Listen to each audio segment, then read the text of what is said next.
మా movie artist association ఎన్నికలు general ఎలక్షన్స్ని తలపింపజేస్తాయి అనటంలో ఎటువంటి సందేహం లేదు. గతంలో మేము ప్రతిసారి ఎన్నికలకి రావటం, మరి ఎన్నికలు జరిగినప్పుడు చాలా ప్రశాంతంగా ఎవరో ఒకరిని డిసైడ్ చేసుకొని ఉంటే బాగుంటుంది అని ముందుకు వెళ్ళటం జరిగింది. కానీ ఈసారి మీరు చూస్తే పెద్దలంతా కలిసి ఎవరో ఒకరిని 2 years కాబట్టి ఒకరిని డిసైడ్ చేసి ఉంటే బాగుండని మా అందరికి కూడా అనిపించింది. ఎందుకంటే మా ఆర్టిస్ట్ అంటే అందరికీ కూడా ఇష్టమైన వాళ్ళు, ఎటువంటి లాభాపేక్ష లేకుండా ఆర్టిస్ట్ని ప్రజలందరూ కూడా అభిమానిస్తారు.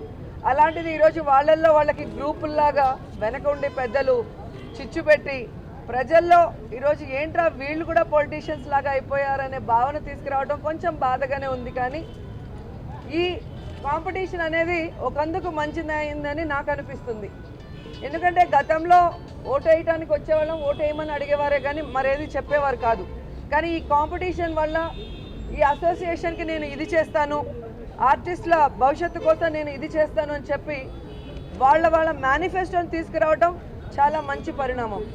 ఎందుకంటే ఎన్నో సంవత్సరాలుగా ఎంతోమంది పెద్దలు ఒక గౌరవార్థంగా ప్రెసిడెంట్గా ఉన్నారే కానీ ఈ అసోసియేషన్ని డెవలప్ చేయాలి, దీంట్లో ఉన్న పేద కళాకారులకి